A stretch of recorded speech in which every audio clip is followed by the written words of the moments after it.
Hello everyone, आप सब कैसे हैं? आई होप आप सब ठीक होंगे और अच्छे से प्रिपेयर कर रहे होंगे, क्योंकि ये तो साल ऑलमोस्ट ख़त्म ही हो चुका था जो बैंकिंग एग्ज़ाम का था। अब तो 2026 ही स्टार्ट होने वाला है। तो एक जो साल का लास्ट एग्ज़ाम जो बचा था वो मैं लिख के आया हूँ। जो कौन था? वो था आरआरबी क्लर्क मेंस का, ऑफिस असिस्टेंट का था। तो इस साल का लास्ट एग्ज़ाम था। मैंने काफ़ी सारे इस साल भी फेलियर मैंने देख लिए हैं, आईपीएस पीयू मेंस में ना होना और एनी अदर कई सारे मैंने मेंस और प्री लिखे इस साल भी। तो काफ़ी प्री में भी नहीं हुआ, मेंस में भी नहीं हुआ और ये भी लास्ट ईयर का था। तो थोड़ा मेरा जब एग्ज़ाम लेके आया थोड़ा सा मेरा एकदम से पता नहीं अजीब, क्योंकि थोड़ा वीडियो भी लेट इसी वजह से बनाया। मन ही नहीं कर रहा था कि मतलब ये क्या चल क्या रहा है जीवन में और मैं क्यों, मतलब क्या ऐसा हो रहा है, मैं चीज़ें नहीं समझ पा रहा हूँ। तो कैसा एग्ज़ाम गया और मैं क्या क्या करके आया हूँ, क्या मैंने ब्लेंडर्स किए, क्या गलतियाँ किए, क्या चीज़ किए, वो मैं आप सबको एक्सप्लेन करता हूँ और बताता हूँ कैसा गया है। तो मैंने जो सबसे पहले रीजनिंग का सेक्शन खुला तो मैंने देखा, तो सबसे पहले पजल आई और अनसर्टेन वाली मैंने बनाई, बन भी गई। 20 मेंबर्स आ रहे, आई होप आई थिंक, और आप लोग करेक्ट करना अगर मैं कहीं भी रॉन्ग कर रहा हूँ कमेंट में ज़रूर, और अटेम्प्ट भी आप बताते चलना अपने साथ साथ में आपने किस सेक्शन में कैसे करे हैं। तो मैंने वो बनाई। इसके बाद फिर मैंने पजल और बनाई। मैंने नॉर्थ में देख रहे थे पर्सन, इनवर्ड आउटवर्ड, मतलब नॉर्थ और साउथ में मैंने वो भी पजल बनाई। मैंने बॉक्स वाली बनाई और मैंने फ्लैट फ्लोर वाली थोड़ा स्टक करा था, वो मैंने स्किप करी थी। बाकी सारी पजल्स बनाई हैं और फिर मैंने मशीन इनपुट बनाया था। मशीन इनपुट आउटपुट में मैंने एक थोड़ी सी सिली मिस्टेक करी थी कि मैंने थोड़ा जल्दी उसको जज कर लिया कि जबकि वो थी 20 शेप में बन रही थी, बट मैंने क्या किया था उसको इंक्रीजिंग ऑर्डर में समझ के बना लिया था, तो उसको मुझे दोबारा बनानी पड़ी थी उस वाली पजल को, सॉरी उस वाली इनपुट को।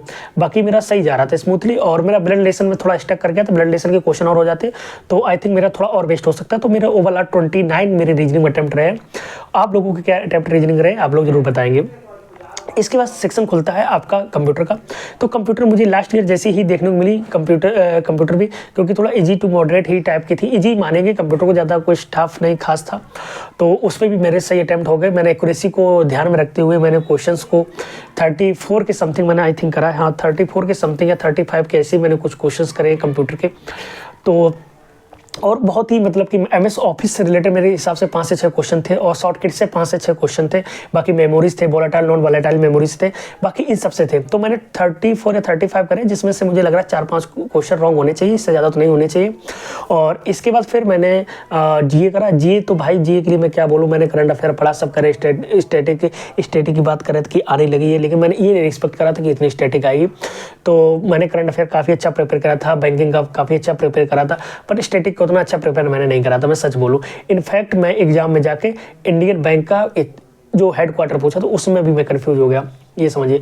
जबकि मुझे चेन्नई 100% श्योर था कि चेन्नई है, लेकिन हैदराबाद में कंफ्यूज हो गया, तो फिर मैंने वो करा नहीं।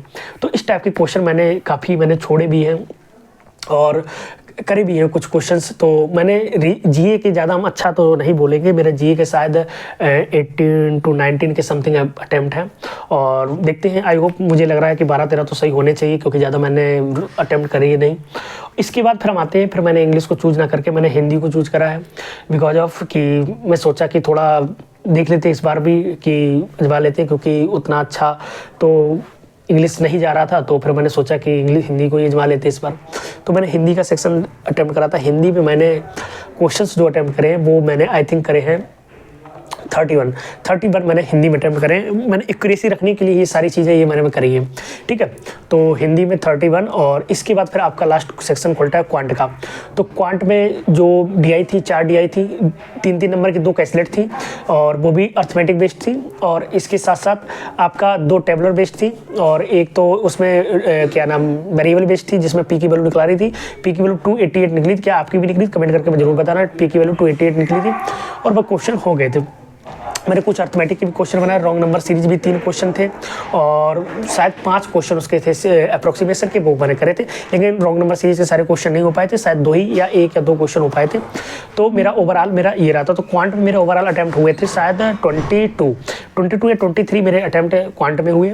तो ओवरऑल देखा जाए तो एक बार फिर से मैं बता दे रहा हूँ कि मैंने रीजनिंग करे हैं 29 और 29 रीजनिंग में। इसके बाद फिर आता है कंप्यूटर 34। इसके बाद फिर आपका आता है क्या नाम जीए में 19, देन हिंदी में 31 और इसके बाद आपका आता है क्या नाम क्वांट और मैंने 23। तो ओवरऑल आप काउंट कर लेना। तो ये मैंने अटैम्प्ट करे हैं, अप्रॉक्स मेरे हिसाब से बन रहे हैं 140 के अराउंड मैंने क्वेश्चन अटैम्प्ट करें। आपके क्या अटैम्प्ट रहे, कैसे रहे, आपका पेपर कैसा गया, आप लोग जरूर कमेंट करके बताइएगा। क्योंकि बाकी मेरा फेस से तो आपको पता चल ही रहा होगा कि मेरी क्या सिचुएशन है, क्या हालत में गुजर रहा हूँ इस समय। मैं ही जानता हूँ, कोई दूसरा नहीं जानता। तो आप लोग भी अटैम्प्ट करके बताना क्या चीज़ें कैसी थी आपके भी, और क्या अटैम्प्ट रहा, कैसा पेपर गया। चलिए मिलते बहुत ही जल्द नेक्स्ट वीडियो में। Thank you. I hope all the best next video.